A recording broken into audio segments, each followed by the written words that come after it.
Hi class, it's Bill back with our third, maybe final video on this sample problem. We're working on designing a database and we've done a good job pulling out some of the different entities from our sample problem. First we dealt with offices that people can hold, then we worked with committees.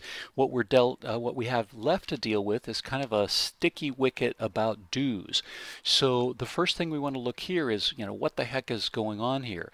The main thing that we see here is that we are recording the fact that people are giving money on a specific date to pay their dues. So that seems reasonable. So we know that there's going to be some idea of a dues payment, and then we need to relate that back to the member that's making that payment. So let's think about the multiplicity here, right? What's the type of relationship? Can one person make many dues payments over time? Of course, we see examples, right? Here a person made 2 different payments on the dues. In fact, over here there's more, right? So this person's made 4 dues payments over time. Now here's the interesting one. Can one person, or can one dues payment be made by multiple people? Well, we can ask the client, but this doesn't seem to support that, right? If you give somebody, if they show up and give you $20, it came from one person or the other, right? If 2 people are holding the same $10 bill and come to you together and hand you the bill, where are you supposed to do it? Are you supposed to do 50% to one and 50 to the other? That's fine, but you tell me how to split it. I don't have a way to record that it came from the pair of you, right? So we kind of see that there's a one-to-many relationship. So that seems reasonable. So let me get a set of tables started that maybe can help us think about it, and then we'll see that we might not have all the information quite right. But let me get a start to that so we can have a place to begin. Okay, so the first thing that we might want to do is we realize that we're going to have this idea of a payment coming in. So we know there's going to be a payment amount, let's say. And we know that there's going to be some sort of payment date. So maybe we say payment date, and maybe that kind of thing's fine. Again, I'm just going to ignore the spelling things for the moment. So we can kind of see that maybe that's a good start.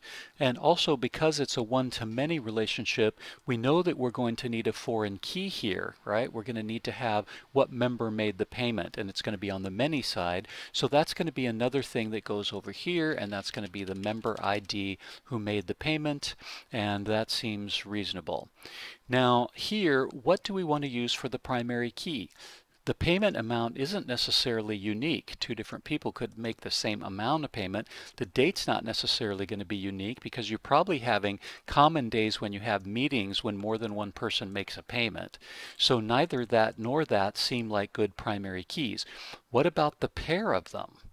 Right? What if the amount and the date were going to be were unique enough? Well, probably that's not quite unique enough, but certainly if you throw the member ID in, that trio is certainly going to be unique. But that's now a composite key made up of 3 different columns. That's feeling a little cumbersome. So once again, if you don't know, you can always come up with an ID, right? And just number the things. So now let's see how much of this I can capture. I'm just going to pause and I'll fill in some of this data and see what you think. So here I've captured all of the data from this part. I haven't done both columns yet, but just want to give us a start and see how we like it so far. So far I have transcribed, given IDs, just 1, 2, 3, 4, 5. I've taken the payment amounts and the dates and put them here, and then made sure that I recorded what member each one went with. So I think you'll see that I have now transferred all of that data. Let me do the same to pull out the rest of the 2015 data so we have it all together. So now I've transcribed all of this data and I've pulled all of this here, and that's great, right? Everything is now taken care of out of this data.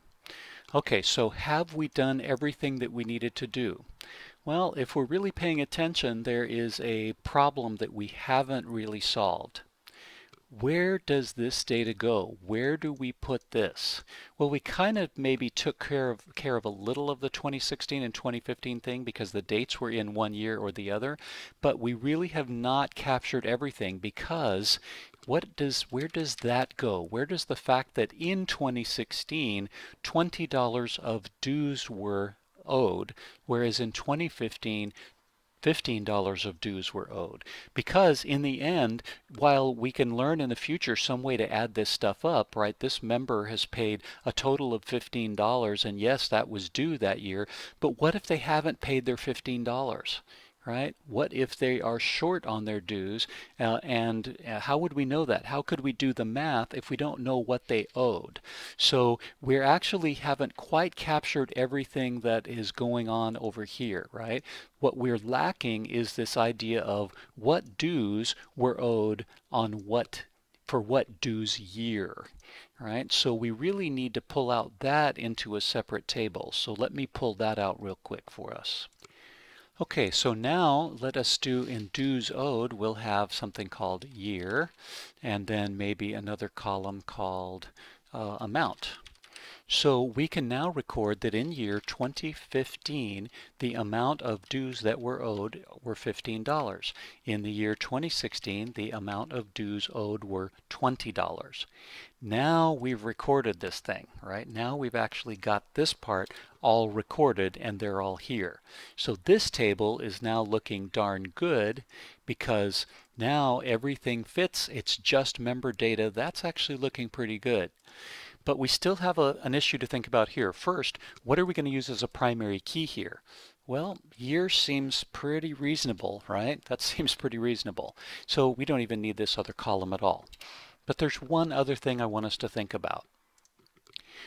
The first thing I want us to realize is we actually, I shouldn't have done this, I deleted some data because we saw that this particular person, Marty Montoya, did not owe dues for 2015. So that's another thing that we failed to capture. Everybody else was kind of cool, but Marty did not owe dues for 2015. So we don't have any way to capture that either. So what we have here is kind of a sticky situation, and this was hard to come up with, right? This is not an easy problem to solve. The thing that we're missing is the tie-in between the member and what year they actually owed dues, right? That's the missing piece. We need a way to record who actually owed dues for a particular year. So we need another table to record that, and then we have a little bit of fixing up to do too. So we need to have a way to record who owed dues for what year. So let me make a table for that for the moment and then see if we can decode that and figure that out. So in this table, we need to figure out who owed dues for what year. So we know that there's going to be a year, and we know that there's going to be a member ID because we need to be able to record who owed dues for what year. And the only one that we know is different from that is Marty Montoya. That was the only person in the original table that we saw didn't owe dues for 2015. But everybody else has owed dues for every single year. So this is kind of a linking table, if you think about it, because we would say, okay, for 2015, who owed dues? Well, member 1 owed dues. Member 2 owed dues. That's 2, not 23. For 2015, member 3. 2015, member 4. 2015, not member 5. Marty didn't owe dues, therefore Marty's not going to be there. But Avery did. For year 2016, member 1. In fact, here, everybody owed dues for 2016. 3, 2016, 4. 2016, 5, and 2016, 6.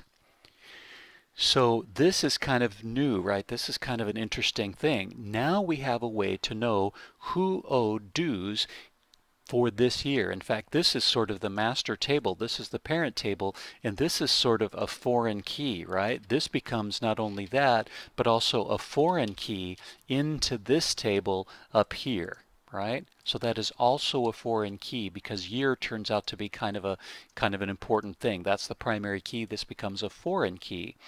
So in this case, we need both of those things. This acts as a linking table, right?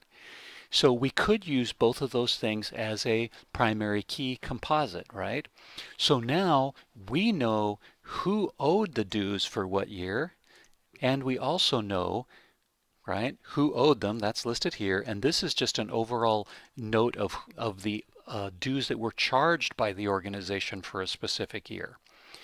Now the one realization, and again I know that this is a little bit hard to come to, I wouldn't expect that you could come to it on your own, but the one other realization here is that now this table needs to change, because if you think about it, the member is not simply paying dues into the void. This member ID is not what we want here, because it's not just that the member is throwing money into the pot willy-nilly. The member is actually paying toward this, right? This payment that member ID 1 that Dana made was not just a payment into the pot, it was against the dues that they owed for that year. So that in the end we can accumulate everything that that person paid and compare it to what was owed, and therefore we can know the difference. So the one thing that we see there is, aha, this table actually is going to be important, and we're going to have to pull a primary key from this to use here, because this isn't going to be member ID. This is going to be the payments that they were making against the dues that they owed for a particular year. So once we see that, we say, oh wow, this is going to become a primary key that is composite. We're going to have to pull it down here to make a foreign key that is composite. Oops, that seems a little cumbersome. So instead, what we might want to do is say, oh, let's add ourselves, let's insert a column to the left, and let's make an ID for this. Right? That's going to be 1, 2, 3, 4, 5, 6, 7. Da, da, da, da, da. And now instead of making these a composite, we can say, wow, that's going to be, right? This is just going to be the primary key here. And now the important part that we're seeing here is the member ID. Instead of the member ID, this is now going to be the member dues owed ID. Right? So this particular person, now let's go decode it, right? Dana Davenport, member ID 1, was certainly a member, and the dues they were paying against here is dues ID 1. It's this row. Okay. What's this one? This is $10 more from this next member, right? This is from member ID 2. That's for Pat, but this is for year 2015, so that goes against payment ID 2, and this also goes against payment ID 2, right? I'm going to get rid of these so we don't get confused about what those things mean, right? So let me get rid of all those so we, actually that's not a good idea. We might need to reference those. Let's see what I can do. I need to mark them as I replace them. So that's fine. So now this was from member 3, that's Chris, paying against dues payment 3 over here, so this is actually still a 3. In this case, this is member ID 4, and 4 is Lupe. 4 is member ID 4 is paying against 4. So right now these all look the same because they're paying against the same dues year, right? So that all works until we get down to here. Now except for this one, right? So let's see. This is member ID number 6.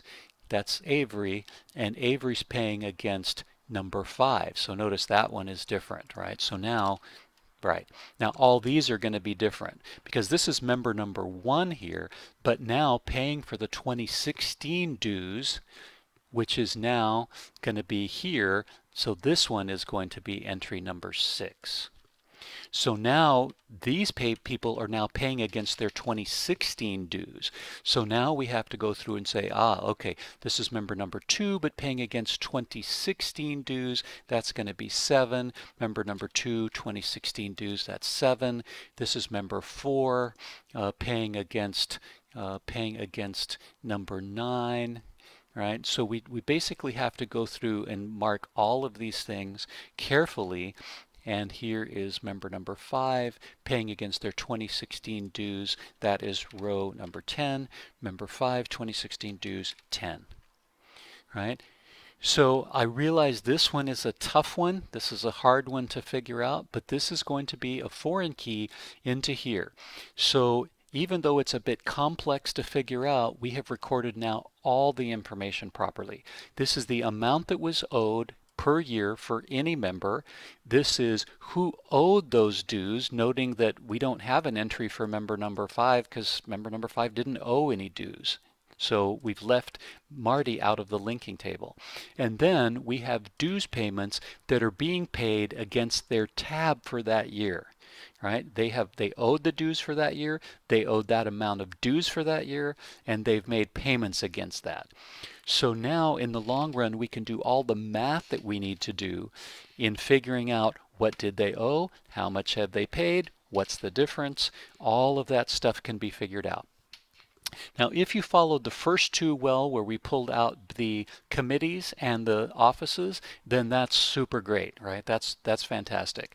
This one is tougher, but hopefully you can maybe watch it again and kind of think through it and see that this actually captures the information correctly.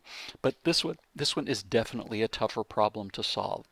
But what we end up with here now is we end up with a whole scenario that now is properly, I'll get back to here, is now properly taken care of, where we started and saw that committees were a problem and we pulled those out. We saw that offices were a problem and we pulled those out, and dues were a problem and we pulled that out. So once we're all done with that, we have everything here taken care of and nicely normalized. The only other question that's interesting here is this dues year. It turns out that this year is actually kind of important, and if you think about it, this year could be a primary key here, and it can be a foreign key here, because all of that is probably membership year, and it can be a foreign key here. So it turns out that those things are probably all related, and that's great to see that relationship and realize, aha, this guy's the master, and these are foreign keys, and that will keep that data clean and in line. So this one's a little bit tough, as I said, but it's good practice for our brains to work through some of these hard problems and see if we can figure out how to put them in a form that will work well in a database. So that is the year problem that's solved. The next video set is going to be how to draw EERs using MySQL. There's some tricks, so you'll want to watch those and learn how to use the tool, but it is cool to be able to create those things, and then we feel like we're really stepping foot into the world of design when we can create an EER and work through that and see it visually to see whether we're on track with our database design. So thanks for watching these videos, and you might want to pick up the next one on EER drawing.